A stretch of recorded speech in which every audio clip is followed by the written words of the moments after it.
പരിശുദ്ധാത്മാവേ എന്നിൽ വന്നു നിറയണമേ. പരിശുദ്ധാത്മാവേ കൃപ ചൊരിയണമേ. പരിശുദ്ധാത്മാവേ ശക്തി പകരണമേ. പരിശുദ്ധാത്മാവേ കൃപ ചൊരിയണമേ. പരിശുദ്ധാത്മാവേ ശക്തി പകരണമേ. കരങ്ങൾ കൂപ്പാം, ദിവ്യകാരുണ്യത്തിലേക്ക് നോക്കാം. ഇതാ സ്നേഹിക്കാൻ മാത്രം അറിയുന്ന ജീവിക്കുന്നവനായ കർത്താവ് അൾത്താരയിൽ കർത്താവിൻ്റെ അനന്തമായ കരുണ സ്വീകരിക്കുന്ന നിമിഷങ്ങളാണിത്. പ്രാർത്ഥിക്കാൻ തമ്പുരാനെ, ഞങ്ങളുടെ ജീവിതത്തിലും കുടുംബത്തിലൊക്കെ ആയി ഞങ്ങളെ അലട്ടുന്ന ഒത്തിരിയേറെ പ്രശ്നങ്ങളും പ്രതിസന്ധികളൊക്കെ ഉണ്ട്. ഞങ്ങൾ കടന്നു പോകുന്ന ജീവിത നൗക വല്ലാതെ ആടിയുലയുന്നുണ്ട്. കർത്താവേ കർത്താവേ എന്ന് ഞങ്ങൾ നിന്നെ വിളിച്ചപേക്ഷിക്കുമ്പോൾ, നിന്റെ സാന്നിധ്യത്തിൽ ഞങ്ങൾ നിലവിളിക്കുമ്പോൾ, കർത്താവേ, അന്ന് അപ്പസ്തോലന്മാർ നിന്നെ വിളിച്ച് കരഞ്ഞ് നിലവിളിച്ച് പ്രാർത്ഥിച്ചപ്പോൾ നീ എഴുന്നേറ്റ് കാറ്റിനെയും കടലിനെയും ശാസിച്ച് ശാന്തമാക്കിയതുപോലെ ഞങ്ങളുടെ ജീവിതത്തിലും കുടുംബത്തിലൊക്കെ ആയി ഞങ്ങൾ അഭിമുഖീകരിച്ചു കൊണ്ടിരിക്കുന്ന എല്ലാ കാറ്റും കോളും നീ ശാസിക്കണമേ, ശാന്തമാക്കണമെന്ന് പ്രാർത്ഥിക്കാം. കരങ്ങൾ കൂപ്പി അൾത്താരയിൽ എഴുന്നള്ളിയിരിക്കുന്ന എല്ലാറ്റിൻ്റെ മേലും അധികാരവും അവകാശവുമുള്ള കർത്താവിനെ ആരാധിച്ചുകൊണ്ട് ഒരുമിച്ച് പ്രാർത്ഥിക്കാം. പരിശുദ്ധ പരമ ദിവ്യകാരുണ്യ നാഥനായ ഈശോയ്ക്ക് എന്നേരവും ആരാധനയും സ്തുതിയും പൂഴ്ചയും ഉണ്ടായിരിക്കട്ടെ. നിങ്ങൾ ഓരോരുത്തരുടെ അവസ്ഥ അനുവദിക്കുന്നത് പോലെ ഈ നിമിഷങ്ങളിൽ മുട്ടുമേലായിരുന്നോ എഴുന്നേറ്റ് നിന്നോ ഇരുന്നോ ഒക്കെ നിങ്ങൾക്ക് പ്രാർത്ഥിക്കാം. പ്രാരംഭഗാനത്തിൽ നാം പാടി പ്രാർത്ഥിച്ചതുപോലെ ദൈവമാണ് നമ്മുടെ അഭയവും ശക്തിയും, ദൈവമാണ് നമ്മുടെ ബലം, ദൈവമാണ് നമ്മുടെ തുണ. അതുതന്നെയാണ് സങ്കീർത്തനം 46:1 നാം വായിക്കുന്നത്. ദൈവമാണ് നമ്മുടെ അഭയവും ശക്തിയും, കഷ്ടതകളിൽ അവിടുന്ന് സുനിശ്ചിതമായ തുണയാണ്. വചനം പറയാണ്, നിന്റെ കഷ്ടതയിൽ അവിടുന്ന് നിനക്ക് നിശ്ചയമായ തുണയാണ്. ഏതെങ്കിലുമൊക്കെ കഷ്ടതകളുടെയും അസ്വസ്ഥതകളുടെയൊക്കെ നടുവിലൂടെ കടന്നു പോകുന്നവർക്ക് ഇതൊരു സുവിശേഷമാണ്. കാരണം എന്താ, നിന്റെ കഷ്ടപ്പാടിൻ്റെയും നിന്റെ അലച്ചിലിൻ്റെയും നടുവിൽ കർത്താവ് നിനക്ക് സുനിശ്ചിതമായ തുണയാണ് എന്നാണ് വചനം നിന്നെ ഓർമ്മപ്പെടുത്തുന്നത്. സങ്കീർത്തനം 9:10 നാം വായിക്കുന്നുണ്ട്, അങ്ങയുടെ നാമം അറിയുന്നവർ അങ്ങിൽ വിശ്വാസമർപ്പിക്കുന്നു.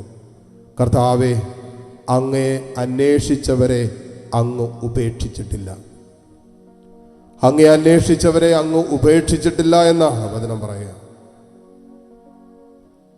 യെശയ്യാ പ്രവാചകന്റെ പുസ്തകം 26:3 നാം വായിക്കുന്നുണ്ടല്ലോ, അങ്ങയിൽ ഹൃദയമുറപ്പിച്ചിരിക്കുന്നവരെ സമാധാനത്തിൻ്റെ തികവിൽ അവിടുന്ന് സംരക്ഷിക്കുന്നു. കർത്താവ് ഒരിറ്റ് സമാധാനത്തിന് വേണ്ടി പ്രാർത്ഥിച്ചുകൊണ്ടിരിക്കുന്ന മക്കളുണ്ടാകും. പ്രശ്നങ്ങൾ ഏറി വരുന്നു, അസ്വസ്ഥതകൾ ജീവിതത്തിൽ നിരന്തരമായി വേട്ടയാടിക്കൊണ്ടിരിക്കുന്ന അവസ്ഥ, അപകടങ്ങൾ, അനർത്ഥങ്ങൾ, തടസ്സങ്ങൾ, പ്രതികൂല അനുഭവങ്ങളൊക്കെ നിരന്തരം ജീവിതത്തിൻ്റെ ഭാഗമായി നിൽക്കുന്ന അവസ്ഥ. അങ്ങനെ മനസ്സും ഹൃദയമൊക്കെ തളർന്ന് നിൽക്കുന്ന മക്കൾ ഇതിനകത്തുണ്ടാകും. ഒരുപക്ഷെ സാമ്പത്തിക ബാധ്യതയുടെ നടുവിൽ മുന്നോട്ട് പോകാൻ പറ്റാതെ വേദനിക്കുന്ന മക്കൾ ഇതിനകത്തുണ്ടാകും. കുഞ്ഞുങ്ങളെ ഓർത്തും മക്കളെ ഓർത്തൊക്കെ കണ്ണുനീര് കുടിക്കുന്ന മാതാപിതാക്കൾ. എത്രയോ ദാമ്പത്യങ്ങളാണ് നമ്മുടെ കൺമുമ്പിൽ തകർന്നുകൊണ്ടിരിക്കുന്നത്.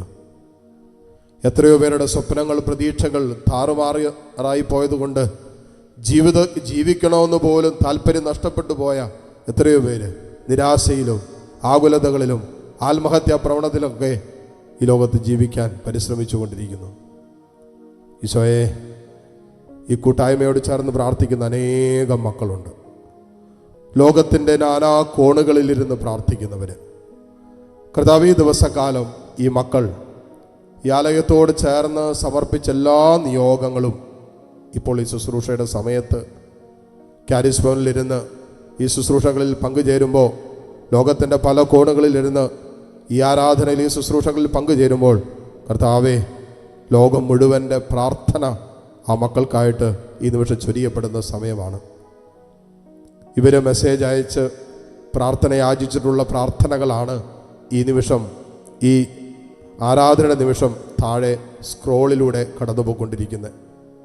കർത്താവേ, ലോകമെമ്പാടും ഇരുന്ന് പ്രാർത്ഥിച്ചുകൊണ്ടിരിക്കുന്ന എല്ലാ മക്കളുടെ പ്രാർത്ഥനകൾ ഇവർക്ക് വേണ്ടി ഇപ്പോൾ യാചിക്കുന്നു.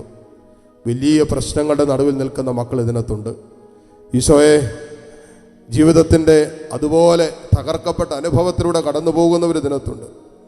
മാരക രോഗം മൂലം വേദനിക്കുന്നവർ, ക്യാൻസറുകൾ, ട്യൂമറുകൾ മൂലം വല്ലാതെ ഭാരപ്പെട്ട് സങ്കടപ്പെട്ടും കഴിയുന്നവർ, ബയോപ്സിയുടെ റിസൾട്ട് കാത്തിരിക്കുന്നവർ, ഡോക്ടർ ഓപ്പറേഷൻ പറഞ്ഞിട്ടുള്ള രോഗികൾ, ഇനി അങ്ങനെ മുന്നോട്ട് പോകണമെന്നറിയാതെ വല്ലാതെ സങ്കടപ്പെട്ടും വേദനിച്ച് നിൽക്കുന്ന മക്കളൊക്കെ ഇതിനകത്തുണ്ട്. ഈശോയെ, ഈ മക്കളോടും ഈ കുടുംബങ്ങളോടും നീ കരുണ കാണിക്കണമേ എന്ന് ഈ നിമിഷം പ്രാർത്ഥിക്കുന്നു. ആഗ്രഹിച്ച് പ്രാർത്ഥിക്കാം.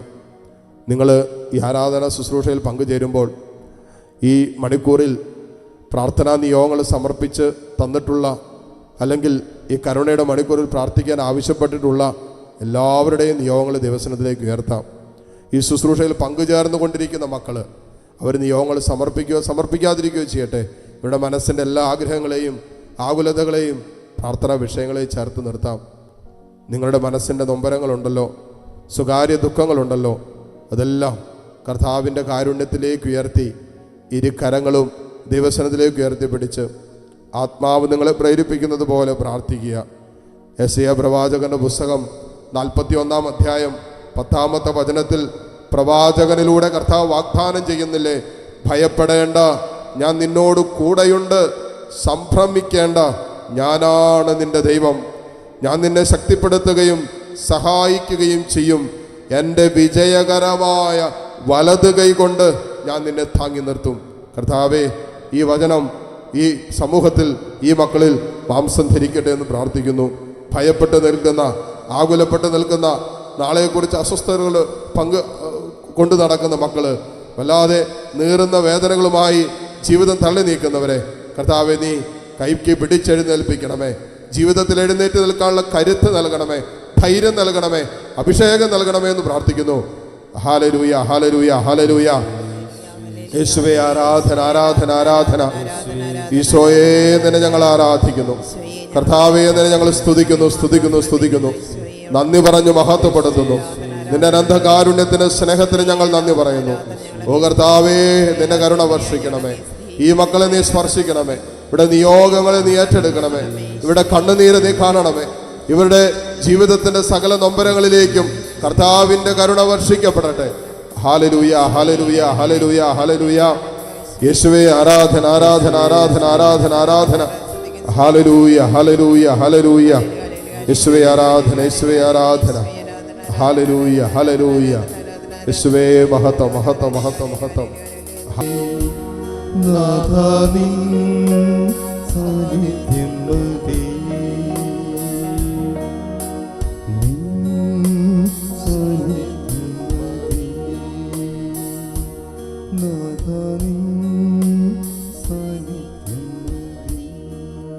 മുട്ടുകുത്താൻ സാധിക്കുന്ന എല്ലാവരും മുട്ടുമേലായിരിക്കുന്നു.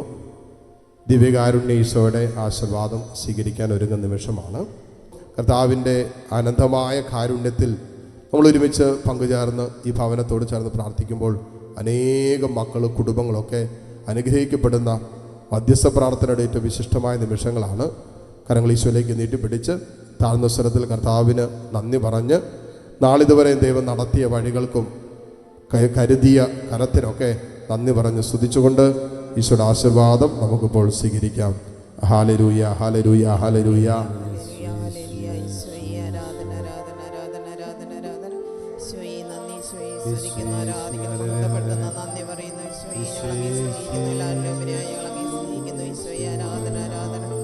ആരാധന, ആരാധന, ആരാധന, ആരാധന. പരിശുദ്ധ പരമമാ ദിവ്യകാരുണ്യമേ, എന്നുമെന്നും അങ്ങേക്കാരാധന, എന്നുമെന്നും അങ്ങേക്കാരാധന, എന്നുമെന്നും അങ്ങേക്കാരാധന.